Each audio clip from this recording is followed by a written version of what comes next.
Call Commissioner Sanders. Here. Commissioner Hewins. Here. Commissioner Lee. Here. Commissioner Nowicki. Here. Commissioner Bowles. Absent. Commissioner Sperber. Here. Commissioner Camerota. Here. City Planner Armando Ornelas. Here. And Assistant City Attorney Doug Thornley. We'll participate by telephone as necessary. Okay. All right. Thank you. We will now open public comment. This is for items, either public comment on any action item or for general public comment, and is limited to no more than 3 minutes for each commentator. Anyone wishing to speak? You can do that now or later if you wish. Now or later, what do you mean? Oh, you can speak now to something, or if it's an item on the agenda, you can speak now and then as well. I can speak now, I guess. Okay. Please tell us who you are and your address. Joe Heineck. Oh, please have a In the seat. middle. Yeah. Joe Heineck, 2202 Snowdrift Court. Okay. My main concern on this developer that's requesting the setback go from 20 feet to 10 feet is several items, mainly concerning the traffic that's going to increase on Vista Heights. Excuse me. My property line backs up to Vista Heights. And when I bought the property in '96, I was informed that there would be no more building 2 blocks from my home northeast, because it was all owned by BLM.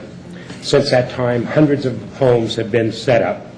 It's increased the traffic on Vista Heights tenfold. They put in one of the plans, or one of the restrictions for the builder to continue building was to put in speed bumps. He put in half the amount of speed bumps that were necessary. The speed bumps that were put in are a joke. Nobody even slows down. They actually speed up because they know it's not going to harm their vehicle. It's supposed to be 25 going down that hill. They're going 40 to 50 miles an hour. The city could balance their budget literally by the tickets that are written off that parkway there, as well as the people that do not stop coming down from Vista Terrace. It's almost impossible at this point to turn left from the lower Vista Terrace onto Vista Heights in the morning due to the increased traffic that's there. It's not unusual to spend 10 or 15 minutes waiting at the lights down on Vista Boulevard because of the traffic that's backed up at times up to a half a mile. By increasing or by making the homes smaller up on this proposed development and reducing the property lines to 10 feet, that's where we are, right here. Would you like to walk out your front door and in 3 steps be at your property line? No. It doesn't make any sense. It's going to increase traffic. It's going to put our children at risk. There's hundreds of children that walk up and down that parkway to get to Bud Beasley. And these cars do not stop. They do not slow down. The speed bumps need to be addressed as on Santa Barbara and Disc. Those, if you drive even 20 miles an hour over those, you're bottoming out. That's my main concern. Not even taking into consideration the lowering of the property values due to the smaller homes, the smaller lots. And I request that the commissioners deny this access, this development change, as well as to fix the speed bumps that the builder was supposed to take care of in the first place. And if you're going to increase the traffic by all these homes that are up above us, there needs to be another road. Either an access road going down to Wingfield Springs or connecting down to Vista Boulevard. Because as it is, the traffic cannot stand the Vista Heights area connecting to Los Altos. That's all I have to say. Thank you.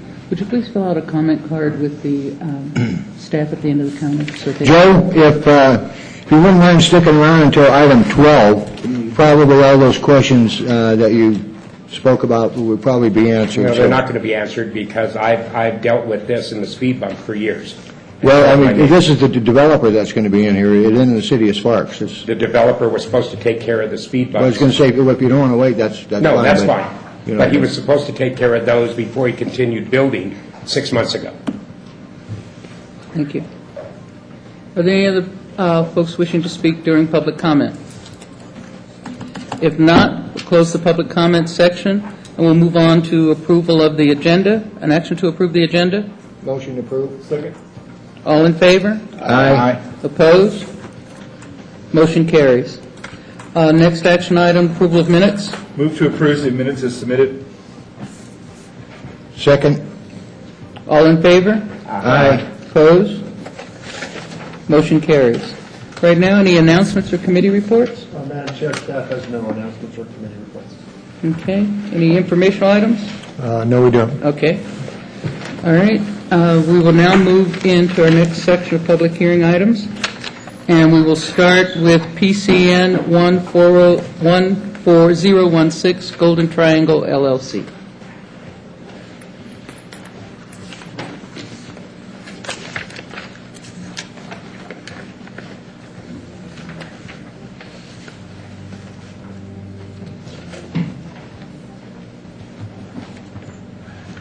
Good evening, Planning Commissioners.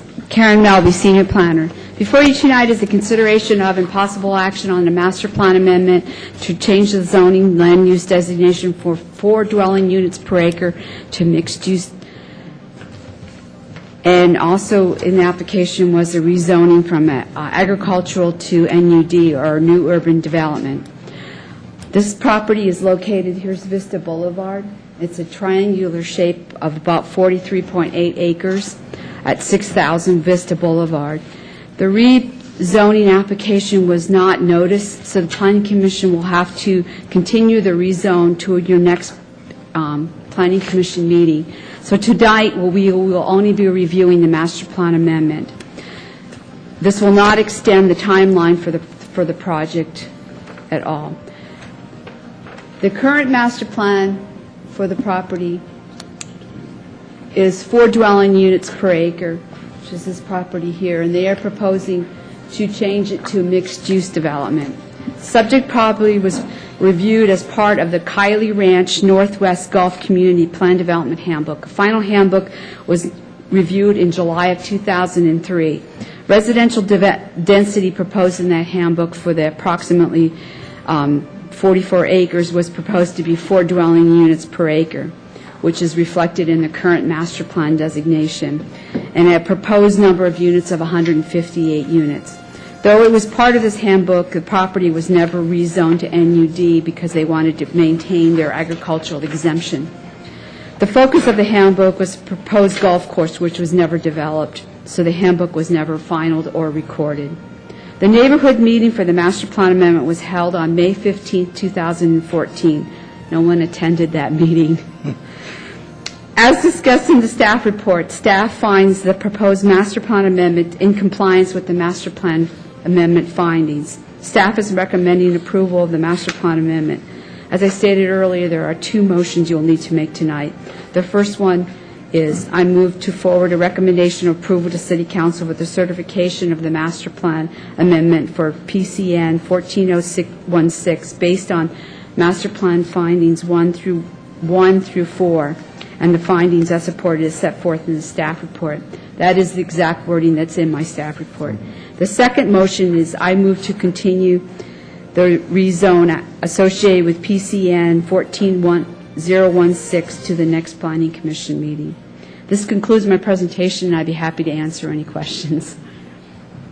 Okay. Okay. Is there anyone else here to speak on this, the applicant? Thank you.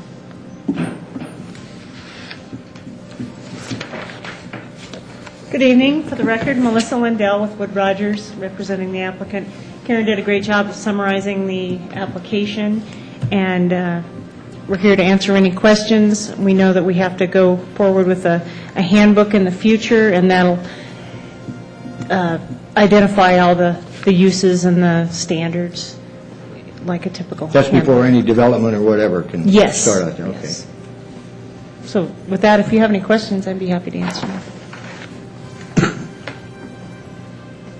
Okay. Hearing none. Open public comment. Anyone wishing to speak on this item at this time? If not, I'll close the public hearing. And Commissioners, do you have any questions for the staff or the applicant at this time? Hearing none, let's call for a motion. Madam Chair, Yes. I move to forward a recommendation of approval to the City Council for certification of a master plan amendment for PCN 14016, based on the findings MP1 through MP4, and the facts supporting these findings as set forth in the staff report. Second. Okay. Discussion on the motion? All right. All in favor? Aye. Opposed? Hearing none, motion carries. Okay. Next item is PCN 1... No, excuse me, you have to make a second Oh, that's motion right, for that's the the zone second motion. change. Sorry about that. Madam Chair, Yes. I move to forward a recommendation of approval to the City Council for the rezoning. No, you have to continue the rezoning to the next planning commission. I apologize. Yeah, we continue the rezoning to the next planning commission. Is there a date certain for that? Right now, our next planning commission will be July 17th, correct? Until our next planning commission on July 17th. Okay. Second. Moved and second, all in favor? Aye. Opposed? Motion carries. All right, thank you. All right, the next item on the agenda is PCN 14015.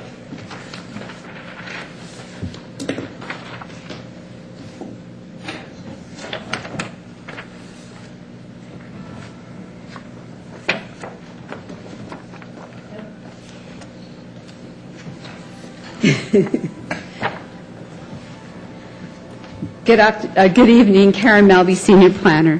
Before you today is in consideration of and possible action on a request for a tentative and final approval of an amendment to the Plan Development Handbook for the Kiley Ranch South. This revision is a revision to the development standards by adding the new use, which is a lending institute per NRS 604A. Example of a deferred deposits, title loans, and check casing services. This proposed would only affect parcels 2E in the handbook, which is identified on this property. This is also now called, the shopping center is now called Los Altos Crossing. Here's Sparks Boulevard and Los Altos here. Los Altos, this would be Sparks Boulevard. There have been 15 previous amendments to the Kiley Ranch South Handbook. This request is to amend the permitted uses in Parcel 2E to allow a new use of the Lending Institute per NRS 604A, and to allow businesses to have a drive-through as long as the location is not on parcels 1 through 5, which are the parcels that are on the rear here adjacent to the residential. The second proposed change is cleanup in the language. The existing uses that are permitted for Parcel 2E. Specifically, the handbook allows for drive-through businesses on financial institutions except for lots 1 through 5, and requires a special use permits on restaurants with drive-through. The proposed amendment is to modify that if there's not on parcels 1 through 5, they can have a drive-through for the restaurants, lending institutes, and financial institutions. There are no changes to the site design, landscaping, signs, or architectural standards within the handbook. As discussed in the staff report, staff finds the proposed amendments in compliance with the 21 plan development findings. And since the amendment does not change the housing ratio, establishes criteria for drive-throughs, is compatible with the surrounding land uses, and does not change the development standards. As for the final handbook, it is staff's opinion that the final draft amendment for the Kiley Ranch South Development Standards Handbook, Section IV, Commercial and Business Park, do not vary from the 5 criteria listed in the NRS. The proposed amendment preserves the integrity of the plan and protects the nearby residents. Staff recommends approval. This concludes my presentation. I'd be happy to answer any questions. Okay. Applicant, please.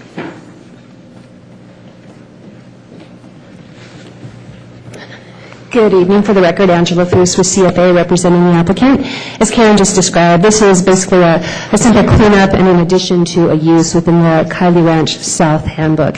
We are requesting that the use of a lending institution be added and that we clean up the drive-through language. So right now, there are 2 existing drive-throughs. One is on a financial institution and the second is on a vacant building. We are requesting that we change the language, so instead of requiring a special use permit for drive-throughs on restaurants, they will be permitted by right, except for, as Karen mentioned, no drive-throughs will be permitted on those parcels adjacent to the residential on the east side. If you have any questions, I'm available to answer. Isn't there also, isn't also a drive-through and a Goodwill? There is a Goodwill. I don't know if you would technically call it a drive-through because it's not where you go up and speak into a microphone and go through and order anything, but there's a covered area where you drive, you park, and you take the items out of your car and bring it into the building. Angela, what is on 2, 3, and 4 now? Those, the lots, 2, 3, and 4? So are you talking about the ones that are... We were talking about there's no drive-through on 1 or 5 on the east side, right, next to the homes? So the 2 drive-throughs, and Karen, if you can point to the financial institution, there's a drive-through on that side. And then further to the south, keep going down. Yep, that one. There's a drive-through on that building. And if you put that up. It's the building, there's the Los the Mexican restaurant that does not have a drive-through, but the one with the awning is vacant, and it does have a drive-through.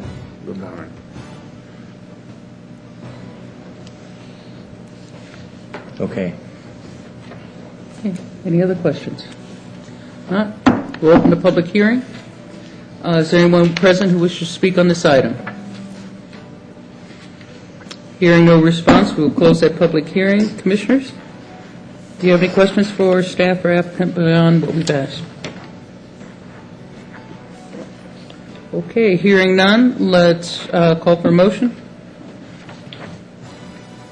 Madam Chair, I'm ready to make a motion. Okay. I move to forward the recommendation of the City Council for a tentative and final approval of a request for an amendment to the Kylie Ranch South Plan Development Handbook associated with PCN 14015, adopting findings PD1 through PD21 and the facts supporting those findings as set forth in the staff report.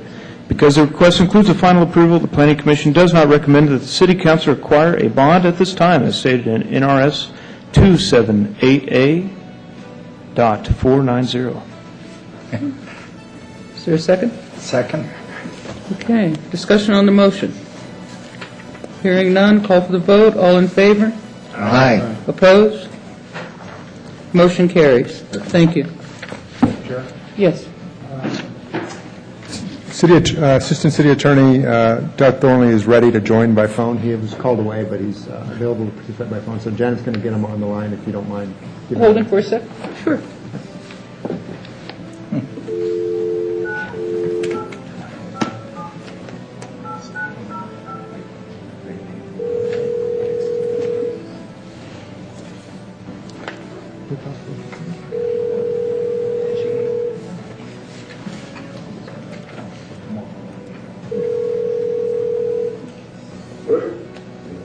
Hi Doug, this is Janet.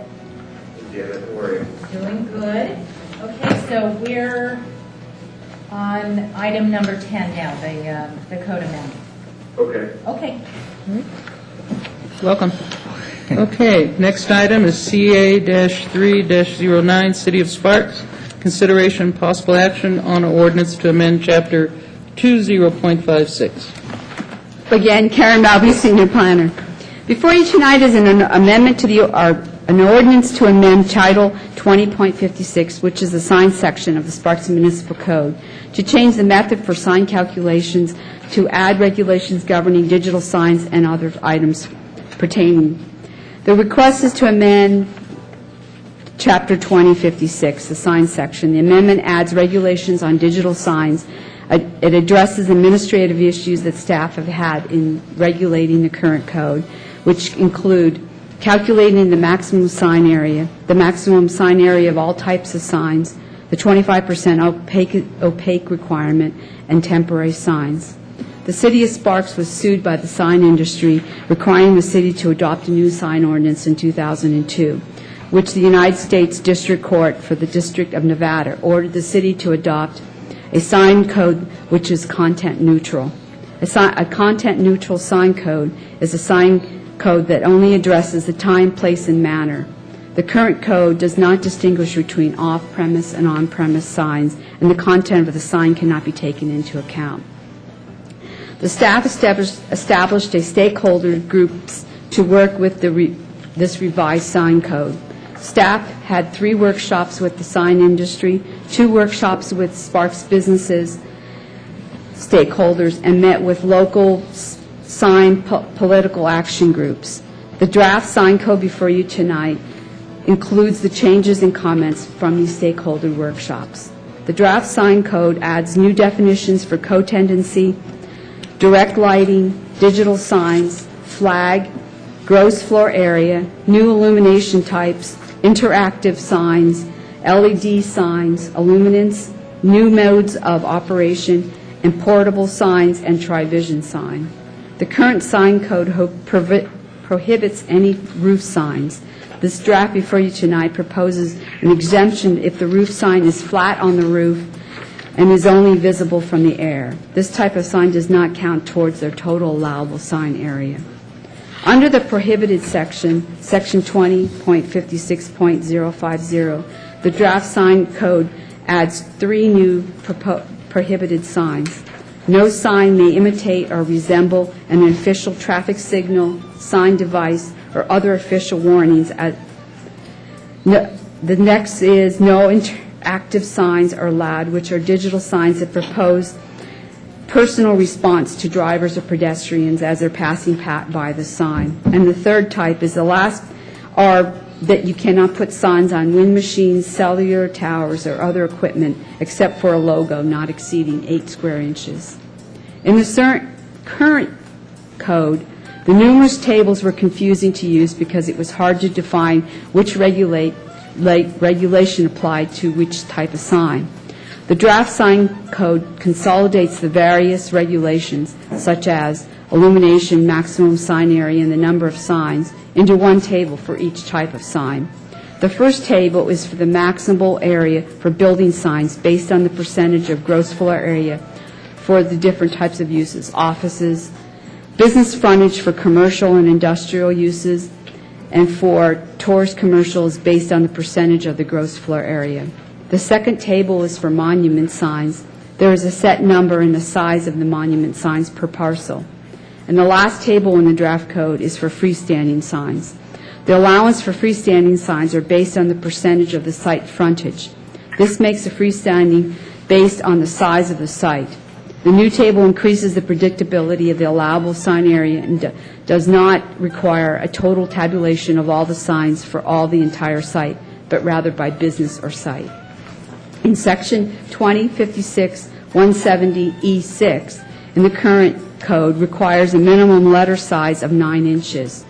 This proposed draft is proposing to eliminate that and allows the businesses or the sign company to determine the appropriate letter size.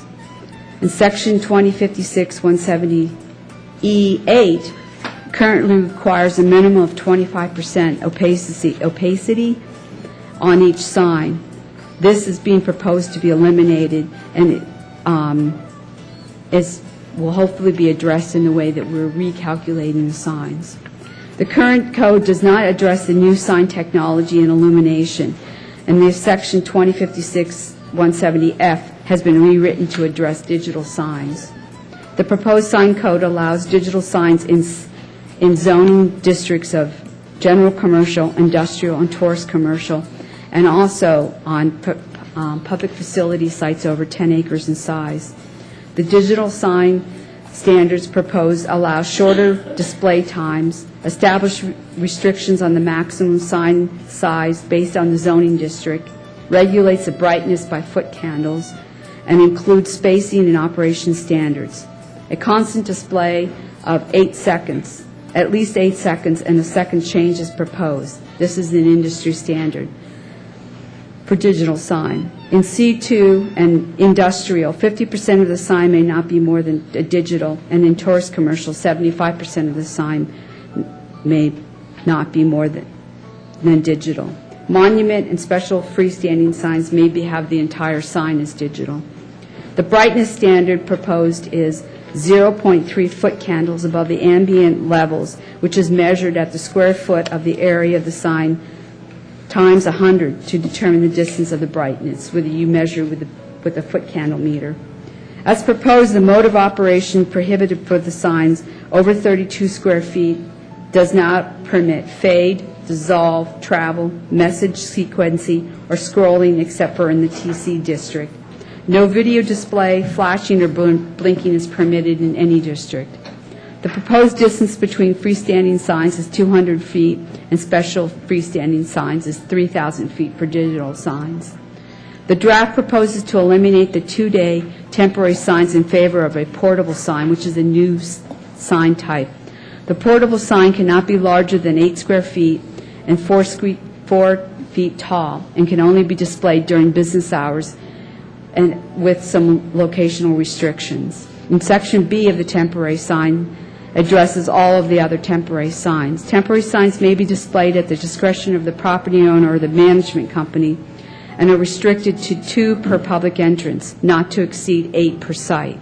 All temporary signs must receive a temporary sign permit from the city.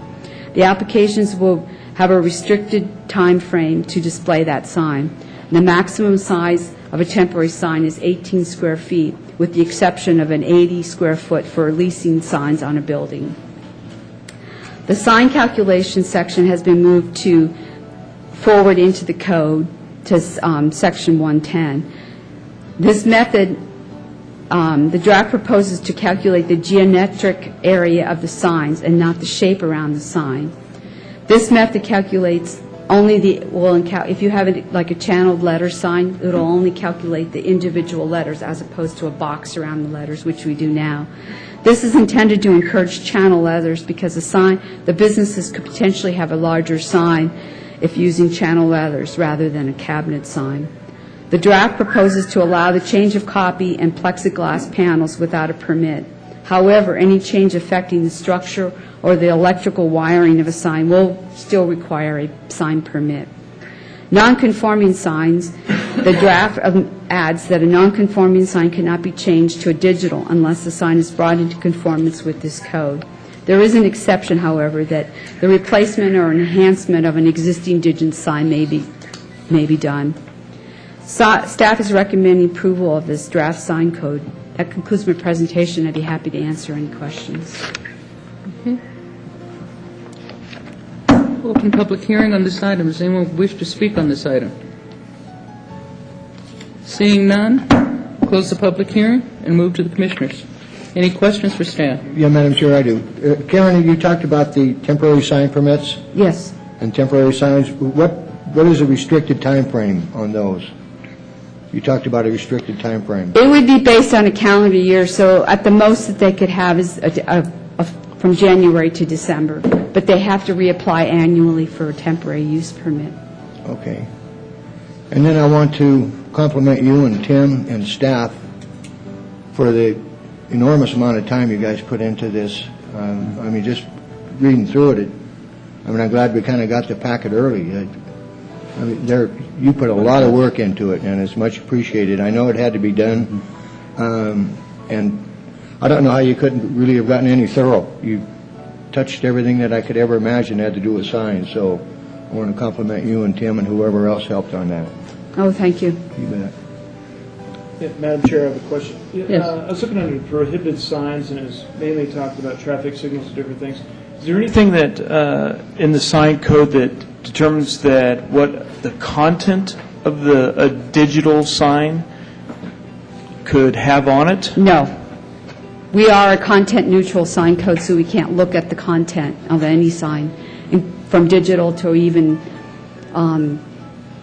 any sign. If somebody, if Burger King wanted to come in and put a McDonald's sign, we couldn't question them. They could put their McDonald's sign on a Burger King property.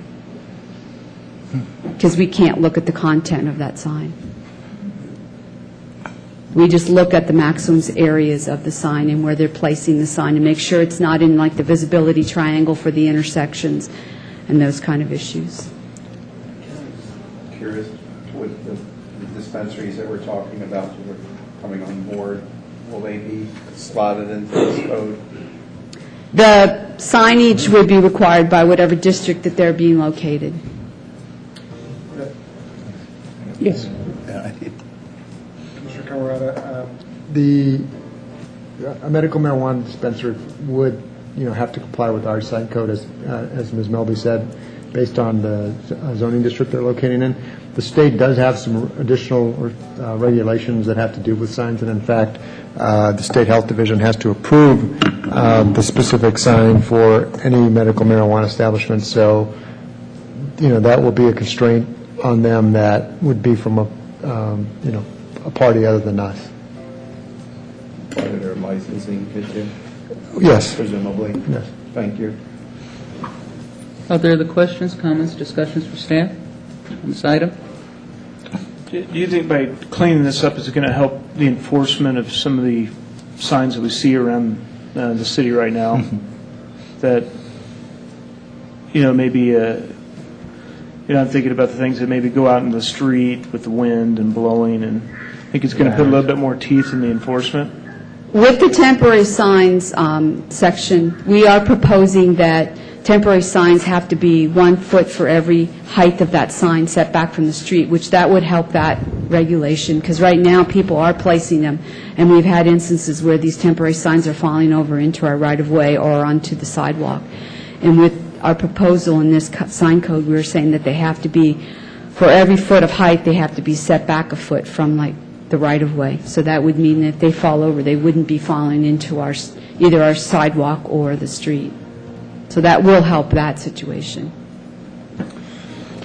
And then just one follow-up comment on that. I think to the extent that, in some respects, we are liberalizing some of the provisions of the code, we would expect then that, and at the same time, we're also increasing clarity, that we would then be on better footing in terms of some of our code enforcement activities. Further questions, comments? Hearing none. Ready to call for a motion? Yes, can I make a motion? Yes. I move for forward recommendation of approval to the City Council of CA 3-09 to amend Chapter 20.56 signs of the Sparks Municipal Code. Second. Second. We'll call for a vote. All in favor? Aye. Opposed? Hearing no opposition, the motion carries. Thank you, Karen. The next item that we have on our agenda for now is PCN 14012. We'll ask Tim to come forward, and once he sits down and introduces himself, there's a letter that needs to be read into the record, and I'll do so at that time.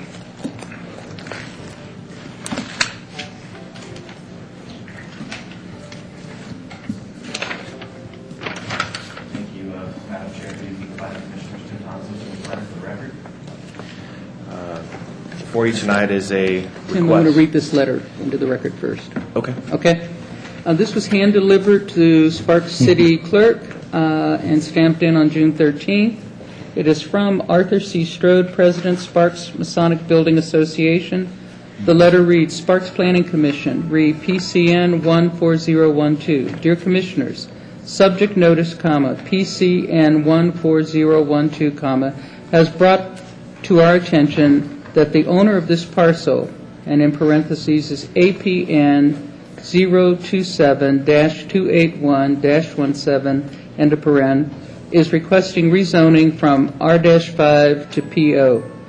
The Sparks Masonic Building Association owns the adjacent parcel in paren APN 027-281-16, end of paren, and is totally opposed to this rezoning. We developed the combined site in accordance with special use permit number SP 950022 dated June 29, 1998. A copy is attached for your review. Also attached for your review is our cross easement agreement, which was signed by both parties and recorded August 1st, 1997, as doc number 2122751 on both parcels at the time we sold the subject parcel. The specific purpose was to define the intended use of both parcels in conformance with special use permit number SP 950022. The proposed rezoning is contrary to the special use permit, cross easement agreement, and desires of both parties who developed this site. Sincerely, Arthur C. Strode, President, Sparks Masonic Building Association. This letter was copied to Gino Martini, Mayor, with attachments, Ed Lawson, Ward 2 Councilman, with attachments, Chet Adams, City Attorney, with attachments, John McCant, Architect. That concludes this letter. Okay, Tim? Thank you again, Madam Chair. Before you tonight is a request for rezoning.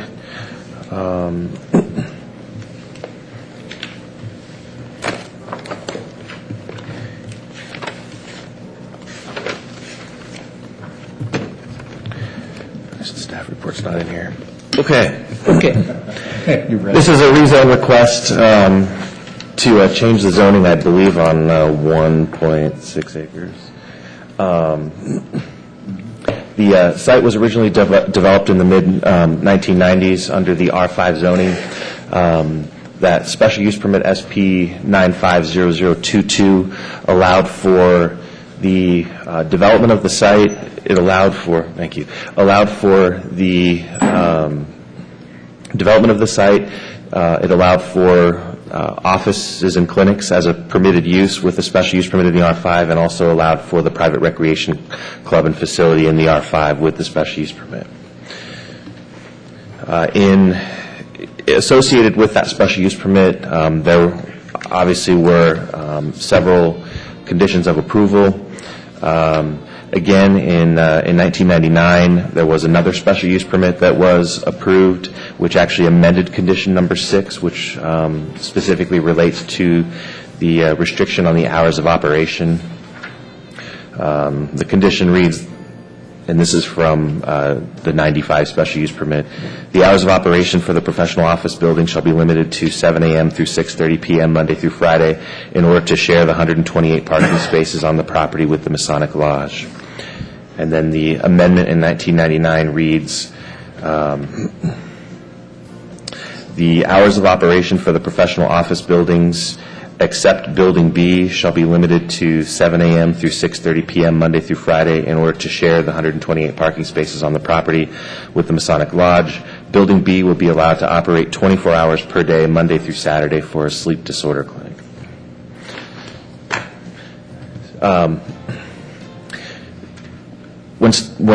When staff looks at a rezoning, we have 3 findings to make, and that is conformance with the master plan, consistency with the existing surrounding land uses, and whether or not proper notice was given. Finding number 1, is it in conformance with the master plan? Currently, the master plan land use designation for the site is office professional. The zoning on the site, as mentioned, is R5, multiple family residential. In this particular case, the applicant is asking to bring the zoning into conformance with the already approved land use designation, so office professional, professional office.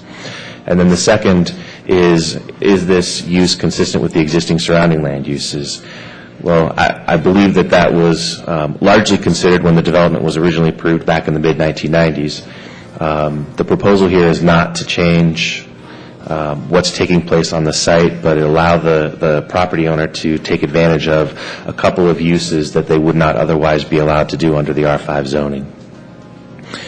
And then the third finding is the public notice, which public notice was received. So based on those findings, staff brings forward to you a recommendation, or that you recommends that you forward a recommendation of approval onto the City Council for the proposed rezoning. With respect to the letter that you received, the question is whether or not, once the rezoning is approved, if the special use permit becomes null and void. In conversations with the City Attorney's Office, we do believe that if this property is rezoned, that the conditions of approval are null and void and no longer exist. I understand that may be problematic for the adjacent property owner. I can tell you that the city is not a party to the private cross-access easement agreement. Our role is to look at this from the standpoint of we have a private property owner who is looking to rezone their property, and provided it is in conformance with the master plan and we can make all the findings, we're going to bring forward a recommendation of approval. Within that particular document, it's a recorded document. If in fact it is recorded over both of those properties, assumably the property owner for this particular parcel is aware of this document through a title search when the property was purchased. Really what this amounts to is a private agreement between two property owners, and if there is any type of enforcement that needs to take place, then it should be a private matter and not involve the city of Sparks. Hey, Ken, Doug. Yep. You talk about how the cross easement relates to the hours of operation and the restrictions related thereto, especially in the context of ensuring adequate amounts of parking. Sure. As was stated, the document in question was recorded just a couple days after I believe the use permit was approved. So incorporated into that cross easement agreement are the specific conditions of approval that were included in the special use permit. So if there is a question about hours of operation, even though it's not, even though the conditions of approval are no longer valid on this particular parcel, there is still a private agreement between the property owners that restricts the hours on that particular property. So there's still a document in place that will restrict the hours of operation on that property. It just becomes a private matter and doesn't involve the city and the city enforcing the conditions of approval related to that special use permit. Hey, Tim, so we haven't done a title search on either property, though, right? We have not. So potentially there have been subsequent documents recorded against either property that we are unaware of? That is correct. Okay, so the only information we have is the information we were provided by the Masonic Lodge. Is that correct with respect to this issue? That's correct. Okay, thank you. Okay. Tim, is there an applicant associated with this who's here and wants to speak on it? A couple of us. Well, then, come on down.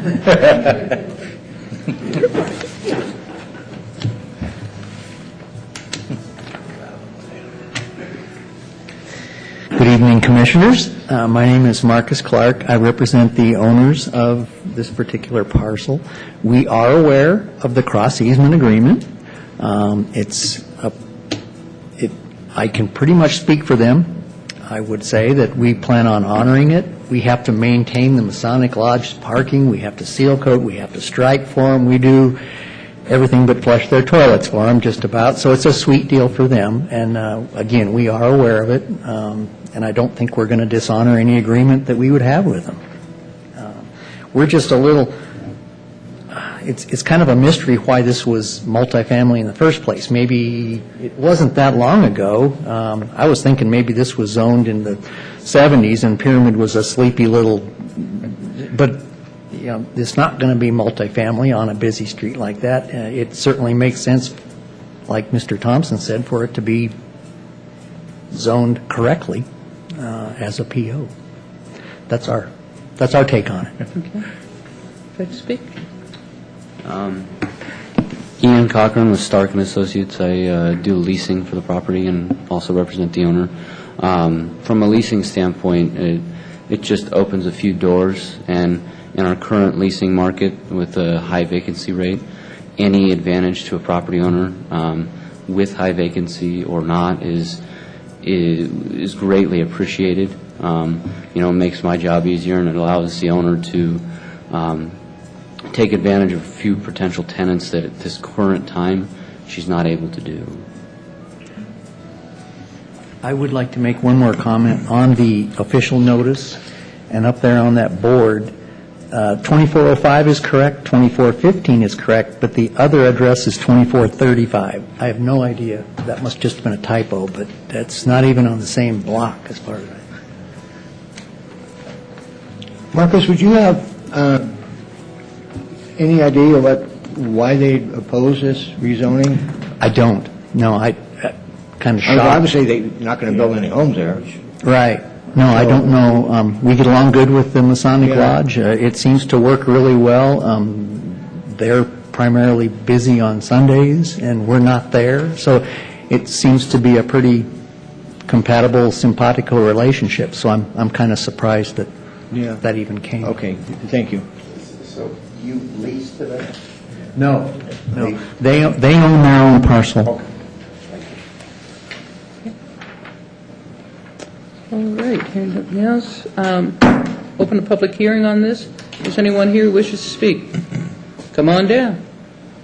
And please state your name and address, and before you leave, make sure you leave a comment card with staff at the end of the counter.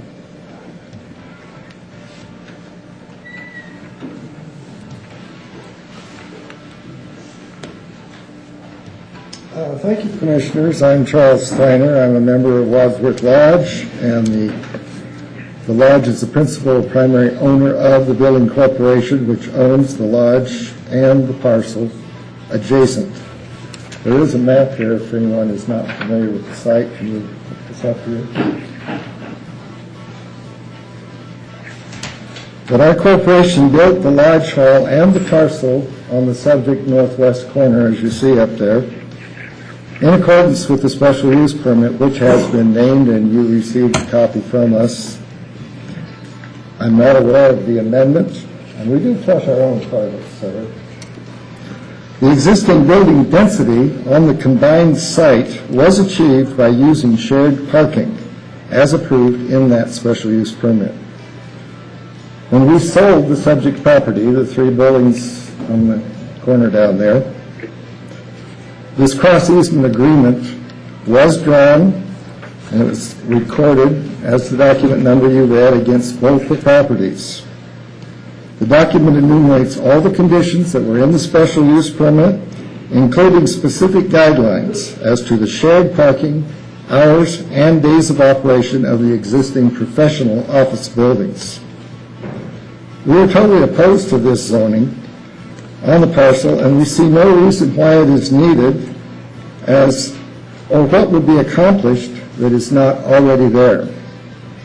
I've been with this project since it first started, go way back on the property, and the only way the city in the special use permit allowed our 11,000 square foot building to be built was this shared use and the shared use of the parking in particular. We meet evenings, not just on Sunday, we meet every evening and weekends. The intent of the parking restriction, and we reiterated it in our cross easement when we sold this, could have called it a deed restriction, it's recorded against the property, but the intent was that we meet in the evenings, and we do not have adequate parking for our 11,000 square foot building without the use of that entire site. For that reason, we are totally opposed to this, and we would like you to consider our concerns. Thank you, sir. Charles? Yes. In your cross-easement agreement, it even states in there the normal business hours are from 7 to 6:30. Exactly. So I don't...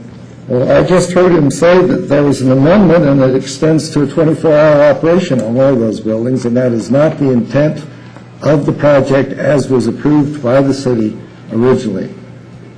They only allowed the density that we have on that site by restricting the professional offices. I see no reason to rezone it. They have professional offices, and it was the intent of the parties when that was drawn to restrict this to a 6:30 or 7 to 6:30 Monday through Friday professional offices. Right. And our lodge uses the property evenings and weekends. And we do not want to see 24-hour operation or anything else on there. The intent when this was drawn was as stated in that permit. lodge? Our lodge at the moment has about 110 members, but we are not the only lodge. We have Eastern Star, Rainbow, there are other Masonic groups. They meet regularly in that building. That building is used every night of the week at certain times of the year. It's not just a Sunday. Sunday, there's some churches that rent it. Thank you. Other questions, comments? Thank you. Thank you, sir. Thank you. Is there anyone else here wishing to speak on this item? Hearing none, we'll bring it back to the commissioners. Any questions for the staff or applicant at this time? Yes, so what this is, Madam Chair, sorry. Tim, what we're trying to do is just clean it up to, say, PO from R5 and saying, hey, whatever agreement the two property owners have that's deeded on any property is not the city's business, so to speak, as far as enforcing it. So if there's a 24-hour sleep clinic, which was stated earlier, and it's 10 o'clock at night and there's 5 cars that are there because of the sleep clinic, it is then the city can't come in and enforce that. It would be between the two owners. Is that kind of the position that? I would say that is correct. It is. Confirmation? Thank you. That is correct. I understand that at the time, in order to meet the parking requirements, why the hours of operations were stipulated, et cetera. As you, I'm sure, are all aware, we do this quite frequently where we share parking. And this is a perfect example. I mean, this is no exception.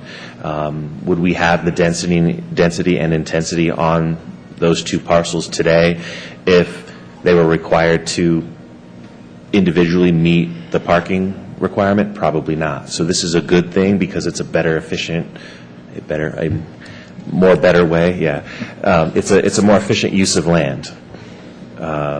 So you have parking that is shared. Typically, office users are during the daytime hours. In this particular case, there is a private agreement that still restricts the hours of operation. It still states that the parking is shared. It's still in effect. I think what this amounts to is the fact that the city no longer will enforce that. It becomes really a private matter between two property owners, and the city doesn't become a party to that. So there is a special use permit from 1999 that was approved that did extend the hours of operation for Building B to have a sleep clinic. They were allowed to operate 24 hours a day, Monday through Saturday. If we did receive a complaint, as you suggested, we would not be able to enforce it. That complaint would be unfounded because our documents show that if it is, in fact, related to a sleep clinic, that they would be operating within the guidelines and the conditions of approval for that special use permit from 1999. Which is on the property now. Correct. Tim, as it currently exists now, a parking arrangement, if we can call it that, is there conflict? Are they up against each other in terms of need for spaces? I am not aware of that. I think to answer your question, the reason behind the restriction in the hours of operation was to help address that situation and minimize that so that there was the appropriate amount and available parking for the lodge when they were operating. As you heard Mr. Steiner say, they operate in the evenings and on the weekends, which is consistent with the condition of approval, which limits the hours of operation for the offices from 7 a.m. to 6:30 p.m. And once again, we're talking 128 spaces, did I hear? I think that number came up. Other questions, comments? Any further discussion on this motion, on this item? Hearing none, call for a motion. Madam Chairwoman, I need to go on record. I have a ongoing business relationship with Mr. Cochran's very fine firm. And although I don't feel that I'd be jaded by that relationship, I need to go on record that we have a business relationship. Not a direct one, but I use his services and facilities planning for my client base. Okay, thank you. Anything else? Hearing nothing else, we'll call for a motion.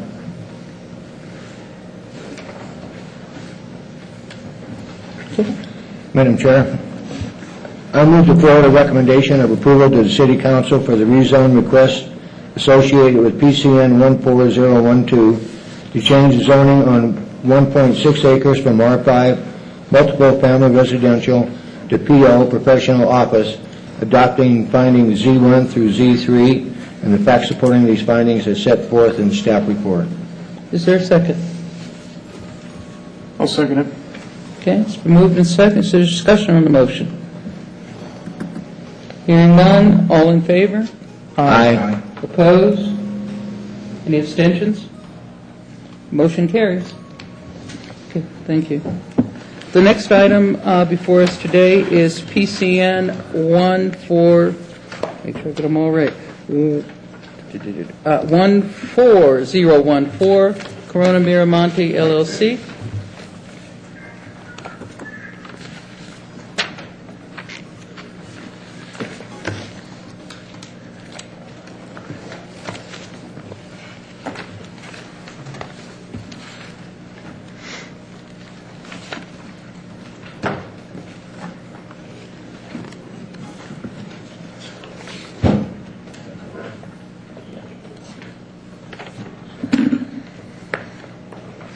Thank you again, Madam Chair. For the record, Tim Thompson, Senior Planner.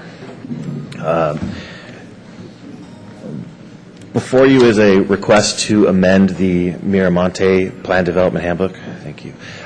To amend the Miramonte Plan Development Handbook. Specifically, the amendments are related to the setback requirements within the SF6 designation, which would comprise of units 1 through 5. Only Unit 1 is complete. Unit 2, I believe, is complete or close to completion. Unit 3 is partially complete, and Unit 4 is also partially complete. Unit 5 has not been started, nor has Unit 6 or 7. So specifically, the requests are to reduce the front yard setback from 15 feet to 10 feet. This is for livable space and for a side load garage. They're also proposing to reduce the setback from a garage to the front property line from 20 feet to 18 feet. However, a 20-foot driveway must be maintained. They're also requesting that porches be allowed to encroach up to 5 feet into any front yard setback. And then finally, they're asking to increase the maximum coverage of a lot covered by structures from 45% to 55%. Again, this is within the SF6 designation. The purpose of these requests is to provide the developer with some additional flexibility to give them a little more, give them the ability to be a little more creative in the type of product that they offer. They're attempting to respond to the market demands, which, according to the applicant, are a little bit larger of a house, and it being single story. And so these reductions or these alterations to the setbacks would help the developer accomplish this. On the overhead,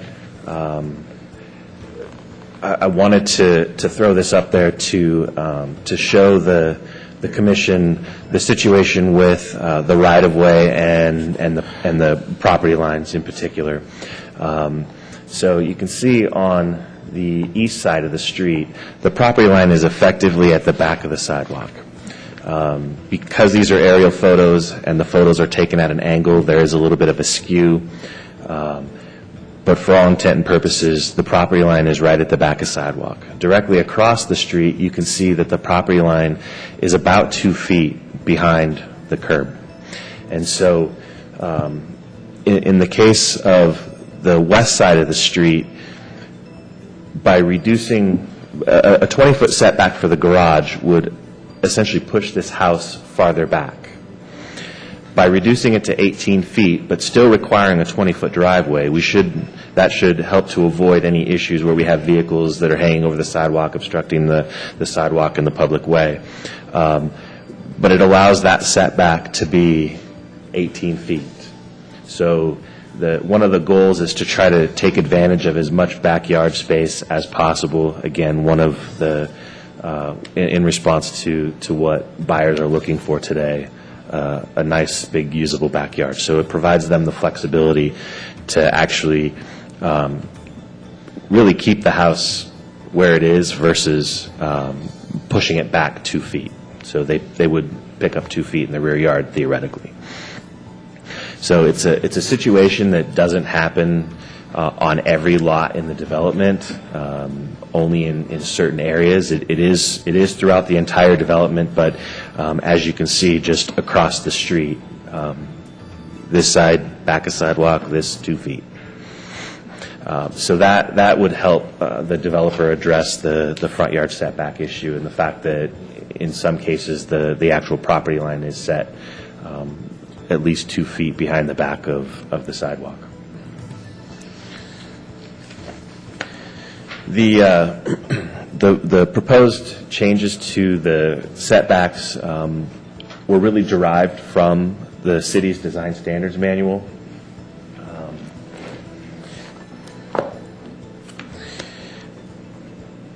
The design standards manual, I would just read this. The city's review of a single-family residential project will consider the following criteria: proportional size, mix, and arrangement of lots, placement of dwelling unit on the lot, varied garage placement and orientation, preservation of views, provisions of amenities, preservation of natural features, treatment of grading, drainage courses, etc., treatment of walls. So really what the developer's trying to do in this case is adhere to what the city's design standards say. The handbook refers back to the design standards manual as the guiding document in developing this particular subdivision. But these varied setbacks will allow them to further address some of these items that the city has said this is what we want to see in development.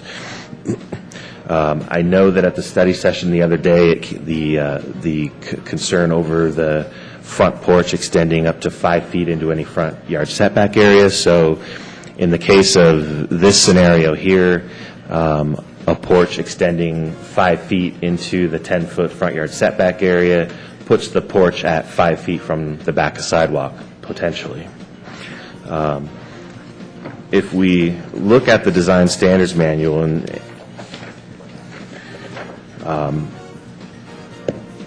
there is this is A1D, combined front and rear yard setbacks. In here it says the minimum setback for the front is 7.5 feet. So in the design standards manual, it talks about a minimum front yard setback of 7.5 feet. And then later on, it talks about the possibility of allowing porches to encroach 5 feet into that. So my point is that if somebody wanted to utilize this standard word for word, it is entirely possible that a porch be 2.5 feet from the back of a sidewalk. And in this particular case, the developer is asking for that 5-foot encroachment, and the worst case scenarios it would be 5 feet. What's key and important related to the porch is that the porch be usable. Let me get to the standard here. In order to encourage front porches as a dominant feature for the street facade and the connectivity of this space into the street neighborhood, front porches shall be allowed to encroach into the front yard setback 5 feet. However, setback shall conform with A1. The roof of the porch shall be solid. So in this case, the developer would be proposed, the roof portion of the porch would be a part of the overall roof structure for the house. And that the porch shall be a minimum of 36 square feet with a minimum dimension of 4 feet in width. And the reason behind that is we want this space to be usable. We want it to be functional. We don't want it to just be an architectural feature. We want it to be usable and functional. As the manual states, is this really is to try and encourage connectivity. We want neighbors to connect with each other, the house to connect with the street. The applicant is proposing to install an additional street tree in each of the front yards to help with more enhancement. So the setbacks, when it comes to the setbacks, I think we as a staff are comfortable with the proposals.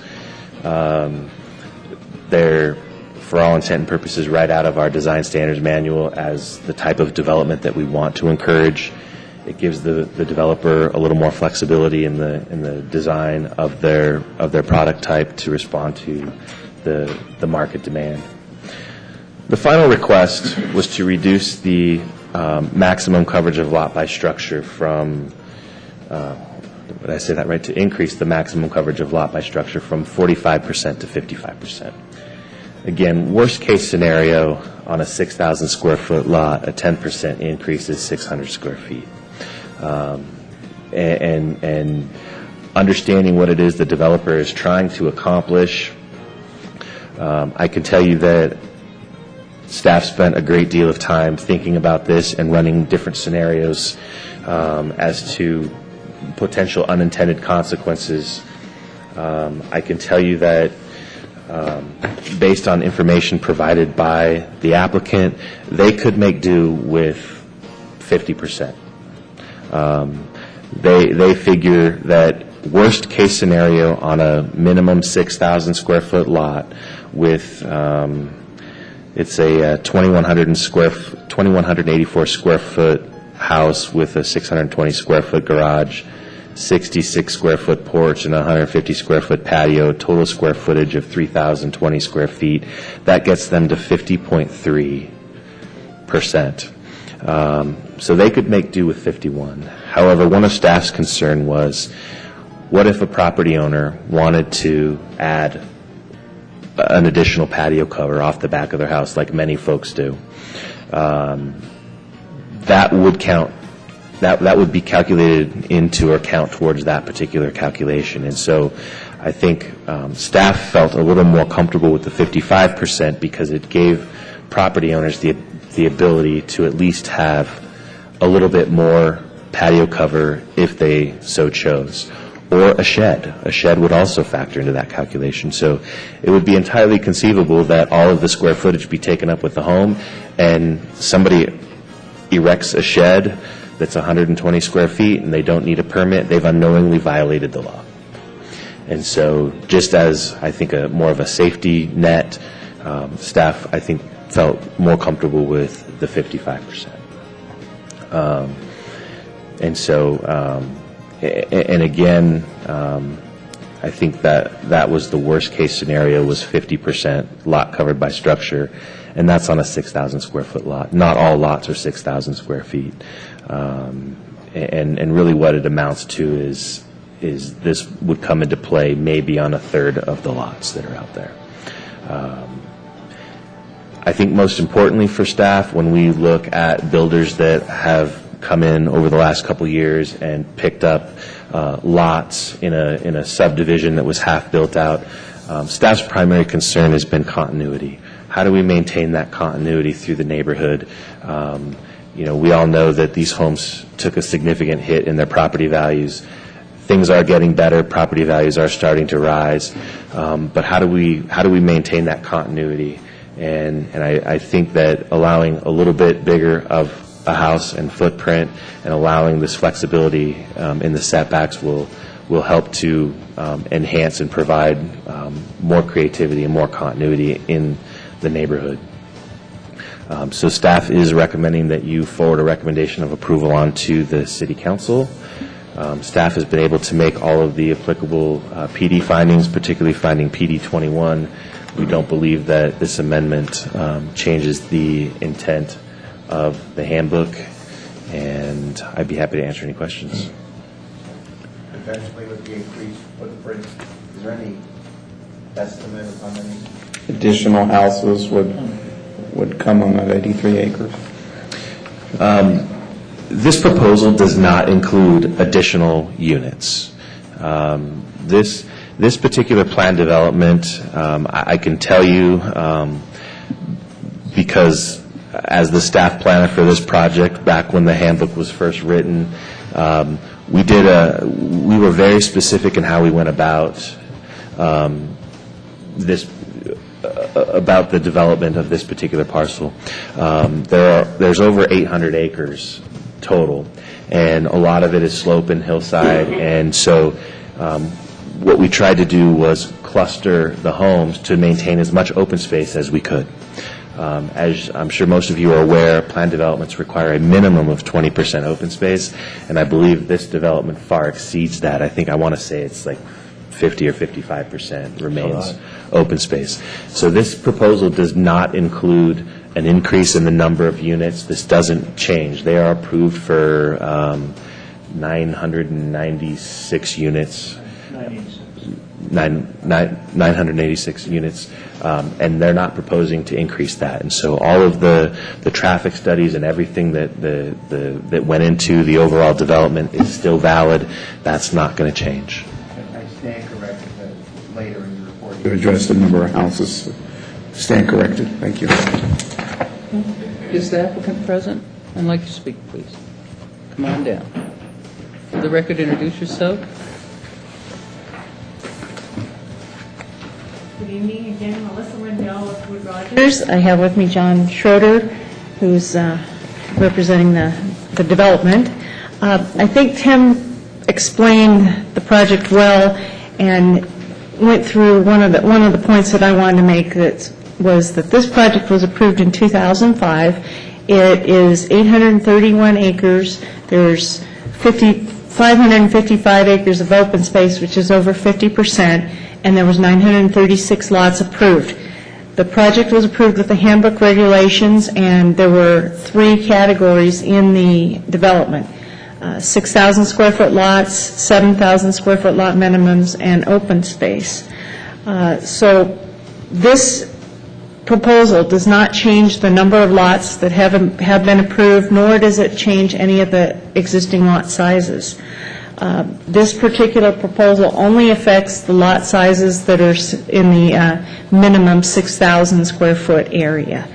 So there wouldn't be any additional traffic impacts over what was already anticipated with the original development of the 936 lots. The proposed setbacks and coverage changes, as I mentioned, only apply to the SF6 area, and the purpose, as John can explain, is to enhance the streetscape, allow for some design creativity, some interest in the street with variations and porches moving in and out to create that neighborhood feel that staff has wanted in the design guidelines and the city's wanted.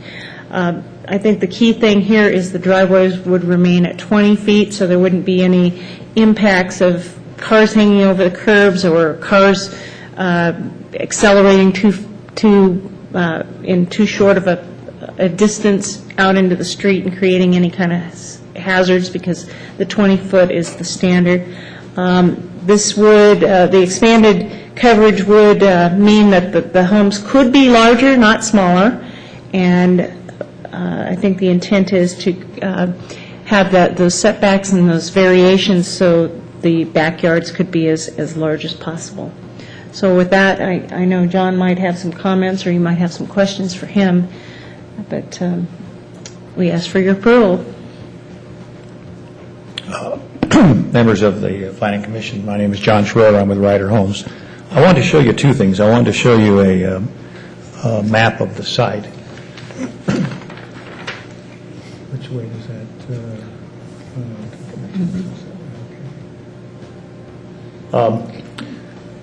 But I want you to understand the white area that's north of the blue line there, that is pretty much all built out now. And the area that we're going to, although this amendment to the handbook applies to everything we might build, the area that we're planning to develop with new product is this area circled in the white. And it's kind of unique because it has sort of its separate little entrance off of Belmar. Belmar is the major thoroughfare coming up from a roundabout off Los Altos Parkway. And the other major entry is this Earthstone up here that comes off of another roundabout, Vista Heights Drive. So we're actually going to put some separate monumentation here. And then once you come in Platinum Way, it's kind of a private little unique community. So there won't be any traffic in there other than the people that live in there. And what we're changing here is not going to affect any product anywhere else in the community. The orange homes, the orange areas there were the original Lucenda Centex homes. It's not going to affect anything with them. It's not going to affect anything we built previously. It's just going to be a new, unique little area. The other thing that I want you to remember is that we're asking for this change in setback so that we can design one plan and to maximize the single-story square footage, which was just Tim pointed out will get me up to about 2,180 square feet. But our entire subdivision is going to range from 1775, an 1850, we're going to have a 2060, and then a 1-2-story, which is 2,450 square feet. So we're not trying to build just pile big houses on these lots. So when Centex built Lucenda, their smallest house was 2,400 square feet, and they went up to 3,600. We're only going to go up to 2,400 with the 2-story.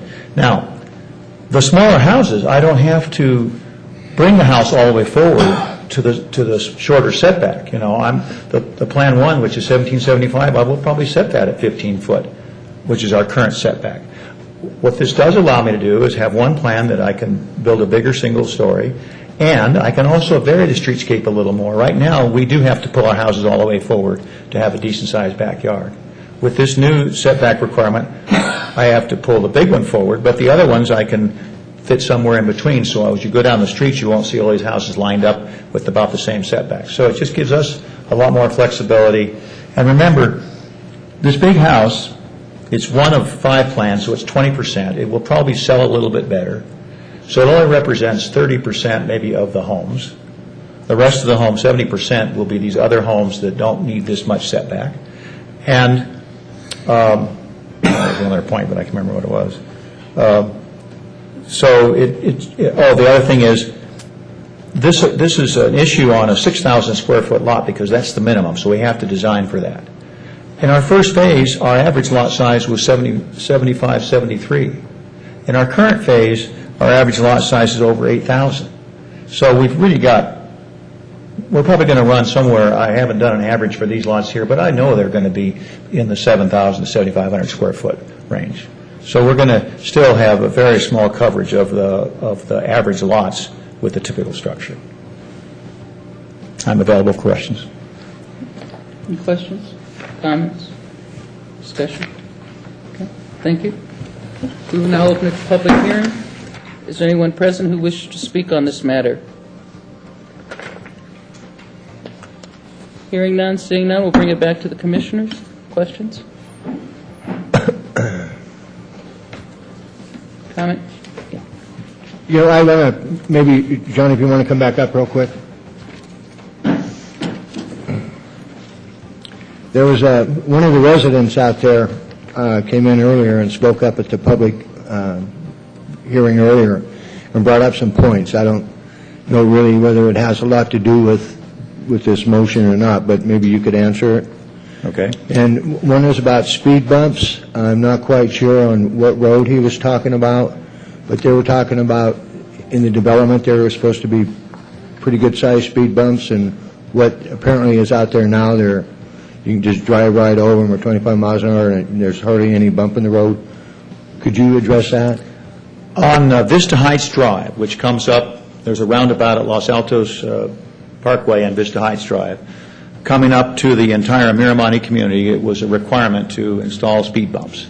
I'm not directly involved in that because that was really something done by the landowner, Corona, but I'm familiar with it.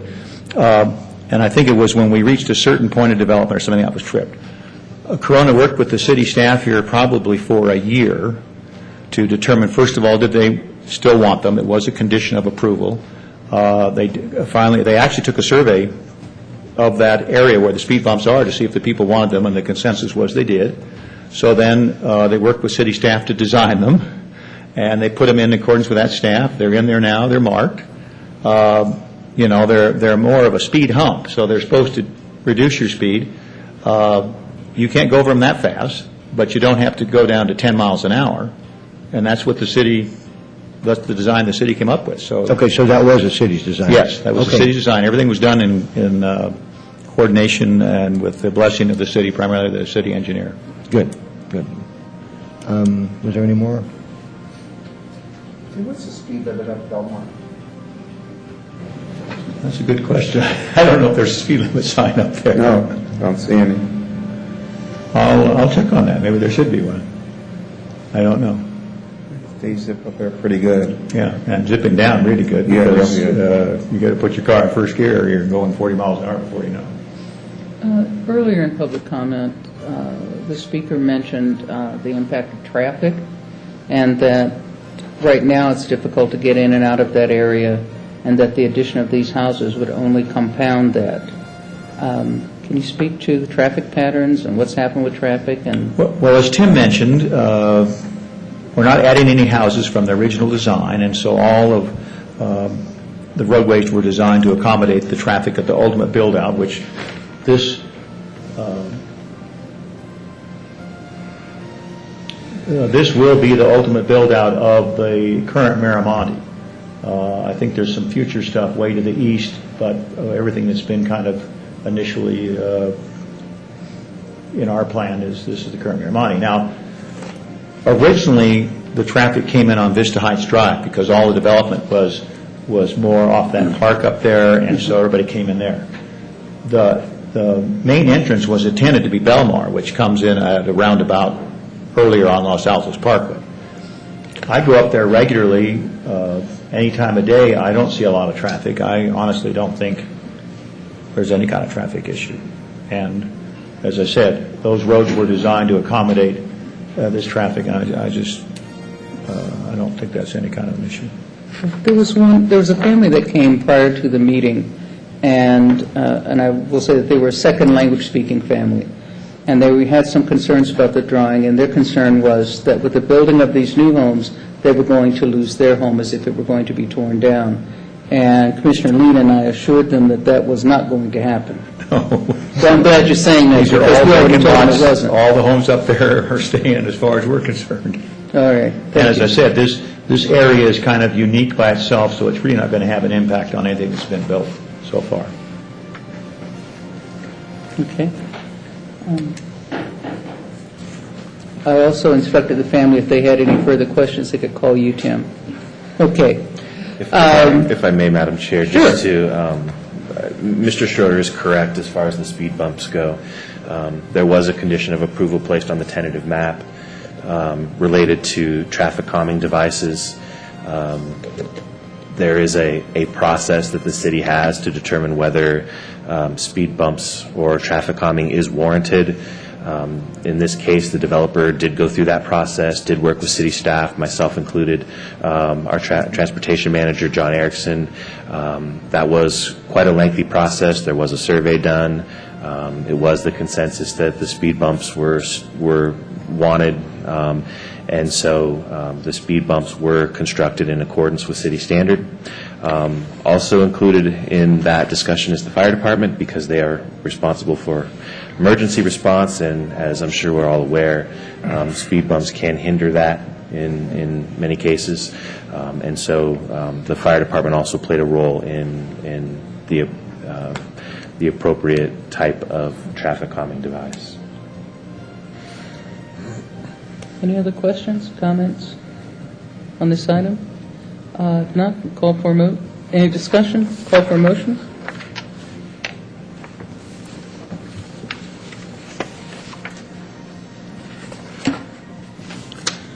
Madam Chair? Yes, sir. I move to forward a recommendation for tentative and final approval of a request for an amendment to the Miramonte Plan Development Handbook associated with PCN 14014, adopting findings PD1 through PD21, and the facts supporting these findings as set forth in the staff report. Because the request includes final approval, the Planning Commission does not recommend that the City Council require a bond at this time, as stated in NRS 278A.490. Thank you. Is there a second? I second that. All right, thank you. Any other discussion on this motion? Hearing none, call for the vote. All in favor? Aye. Those opposed? Hearing none, the motion carries. Thank you. We will now move on to general business. And the first item under general business is PCN 06028. Thank you, Madam Chair. Tim Thompson, Senior Planner, again for the record. I'd like to take the next two items concurrently, since they both have to do with proposed building elevations out at the Legends at Sparks Marina Development. The first proposal is for Pad 9. Pad 9 is located along Sparks Boulevard. This is the existing BJ, so Pad 9 is located directly to the north of that. Over here would be Target. Pad 9 is proposed to be a small multi-tenant building. Staff believes that the proposed architecture is consistent with the architecture that exists within other portions of the development, and we recommend that you approve these conceptual elevations. And then the second item is Pad 10, this is Pad 9, so directly north of that. This is the access off of Sparks Boulevard. Target is here. Again, a small multi-tenant building located on Pad 10. Staff again believes the architecture is consistent with that found throughout the rest of the development, and we recommend that you approve these conceptual elevations as well. Tim, where was Pad 10 at? Pad 10 is located directly north of Pad 9. So BJ. Oh, okay, so it's BJ, Pad 9, 10. Correct. Is that the last pad there? I believe there's one more pad. One more. Yeah, and then so this is this right here would be the entrance to Target. Okay. So.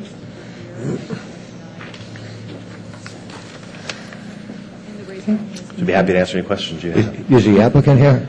He is. Is Jeff here?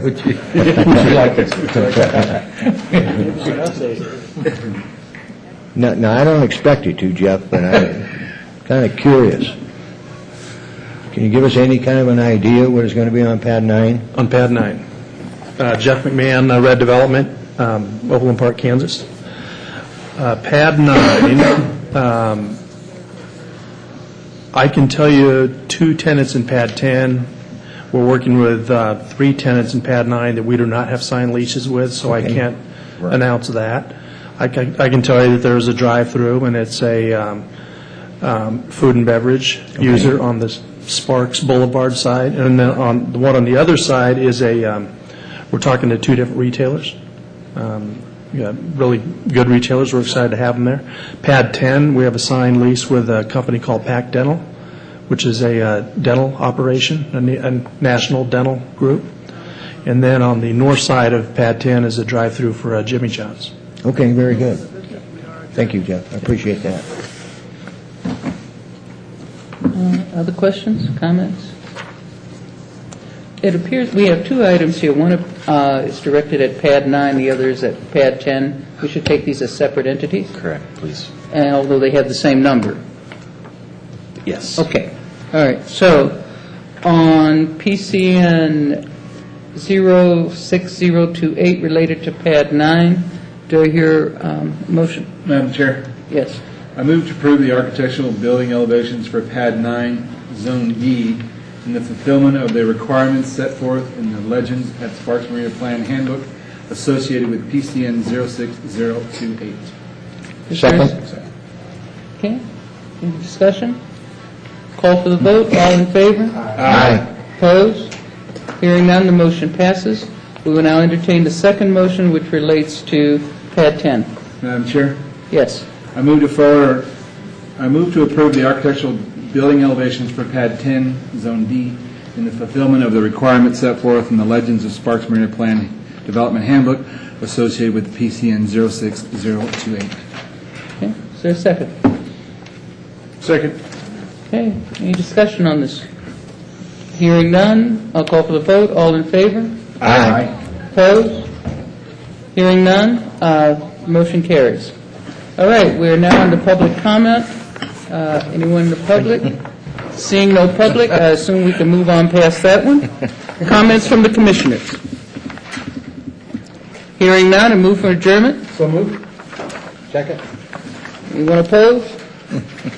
We're done. We're done. Hard opposers. Actually come to where we're going to start building this thing. The Southeast Connector is a new 6-lane road. Will include 2 new traffic lights at Mariloma Drive and Pembroke Drive. The $200 million arterial starts in Sparks at Gregg Street and Sparks Boulevard. And from there, it runs south for 5.5 miles, ending at South Meadows Park.